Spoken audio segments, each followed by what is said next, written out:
Hey y'all, we are the Updike family located in the mountains of Tennessee. We're excited to share our homesteading journey with all of you. From the farm to the table, we'll share the ins and outs, the ups and downs, from recipes and how-tos to our adventures of running a homestead.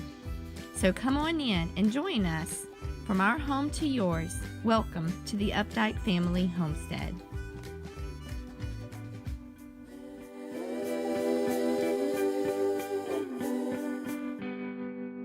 Hi guys, welcome to the Updike Family Homestead. James and Kira here with you today, and it's March, which means it's time to start doing our seeds inside.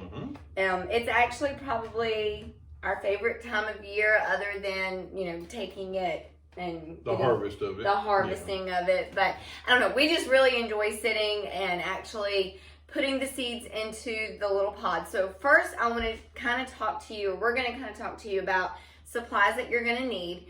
Now, this is a homestead, so we reuse, every year we reuse these trays.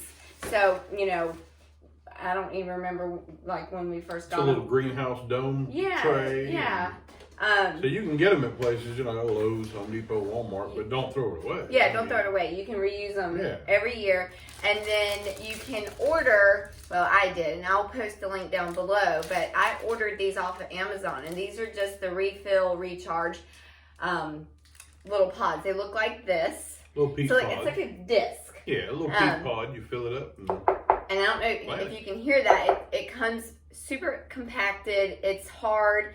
And then what happens, so like this is what it looks like to begin with. Once we have, this one holds 72, I think. And then once you add the water to it, it plumps up, I guess I should say.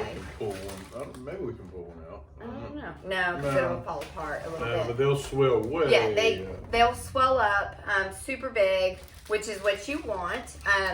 And I got a really good deal on these, and like I said, I'll post the link down below. Other supplies that you're going to need, obviously you're going to need some water, because before you add the seeds, you have to add the water to make them expand.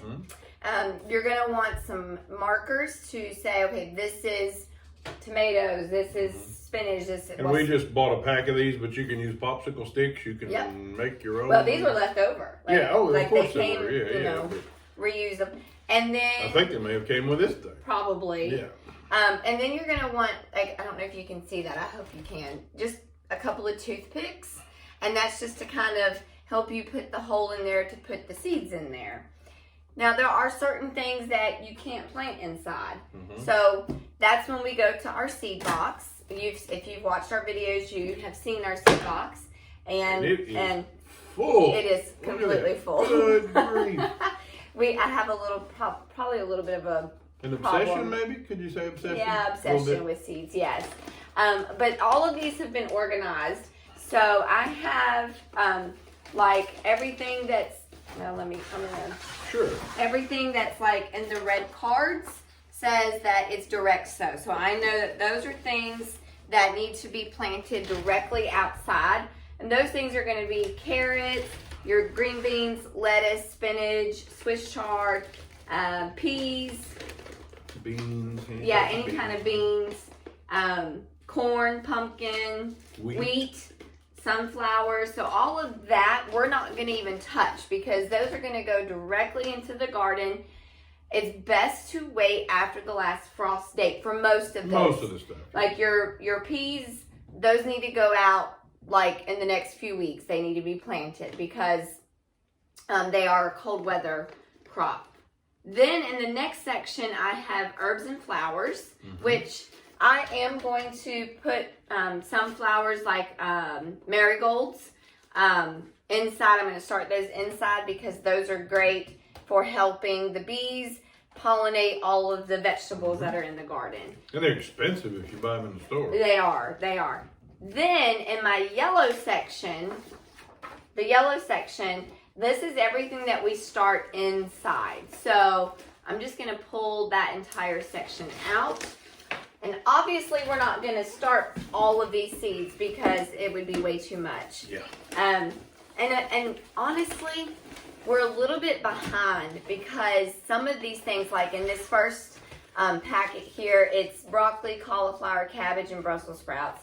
I really should have started these like in February and then transplanted them late March, early April. So I'm a little bit behind, but it's okay because we're still gonna be able to first harvest. week of March, I think, you know, it's only the first week. Yeah, so yeah. We'll be okay. Then you have your squash and zucchini. That's one that does really well starting inside. Peppers. Now, I'm going to be very honest with you guys. Our bell peppers do not do very good here. I mean, there's they're something with the soil. yeah. Is just off. But our jalapenos, Jalapenos do great. banana peppers. I mean, Bell peppers get about this. yeah, big. they're so Jalapenos little. get about this. Big. Yeah. It's something to say about whatever we're doing with the jalapenos, we're doing right because and the banana peppers got as big as my hand last year. And then probably the thing that we plant the most of would be our tomatoes, and that's just because we love tomatoes. We use them for Nothing like grabbing a tomato off the vine and just eating it like an apple. There you go. Yeah. Yeah. Just eating it, or a mater sandwich. Mater sandwich. Yep, mater sandwich. If you don't know what that is, look it up. Yeah. But you have to type in mater sandwich, and I'm sure somebody out there has posted a video. But we typically plant Romas for sure because that's what I use to make our pizza sauces, spaghetti sauces, and believe it or not, I mean, you need a lot of Roma tomatoes. So honestly, 2 of these trays may just be Roma tomatoes. I know, but that's a lot. It's a lot, but we need that many because you use a lot to make the sauces. We do Early Girls, which is just a smaller tomato. I use those for canning diced tomatoes. And then beefsteaks we use for like tomato sandwiches or Salsa. yeah. Well, no, I mean I a lot of times will use the Romas for salsa, but you can. Right. Early Girl, I mean all of them you can use for the salsa. And then we did learn a lesson last year. We overplanted cherry tomatoes. Even though we love to eat them, we probably had 15 cherry tomato plants. You just can't eat that many. No. It's impossible. No, more than half of them went Some to of you might be able chickens. to. Not us. Not us, not in our family. And then we have cucumbers, gourds, and then cantaloupe and watermelon. So all of these will get started today, really. I mean, yeah, all of these will get started today. And these trays across. Gonna do squash and zucchini in that one, and we'll just kind of Sure. show them Yep. just kind of how we plant. I'm gonna move this. Now, it's okay to start your seedlings together, like you can do your squash and zucchini together, but when you transplant them, you need something separating the two because they will kind of cross. Cross-mogenate Yes. is one word I like to use. There'll be So- some cross-mogenation in the Then plant. See, I have my little notebook here, and that's just to kind of let me know this is what we started. move this picture so people can see. So So- basically what we do is we'll take one of these pods and I'll just kind of peel the top open. Just kind of peel it open. Take the toothpick. I'm going to go ahead and do 4 so we can do 4 at one time. It's very quick, very easy. So peel that top open. Take that toothpick. And the toothpick is really good for smaller seeds like tomatoes and like Carrot seeds, but that's, I mean, you do carrots. carrots outside, but peppers are very skinny little seeds. yeah. So, okay, what have you got there? This is Dixie Yellow Crooked Neck or Crooked Okay. Neck Summer Squash. So we just basically, guys, stick it in there. One seed in each pod, basically.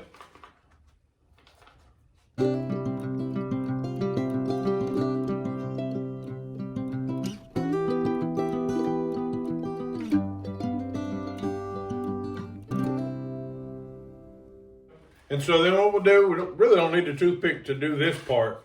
You basically just push the dirt back down on top. You see how we've kind of opened up the little pod. This here's what it looks like unopened, right here. So we've opened it up and we put the seed in, and literally it's that simple. You push everything back on top to where the seed is just under the surface. And the moisture that stays in these pods keeps these watered. And the really cool thing is you can just water directly into this tray that we've got it in, and it stays there. And so always mark where you stopped, because we've made that mistake before. But anyway, that's how we start our seedlings.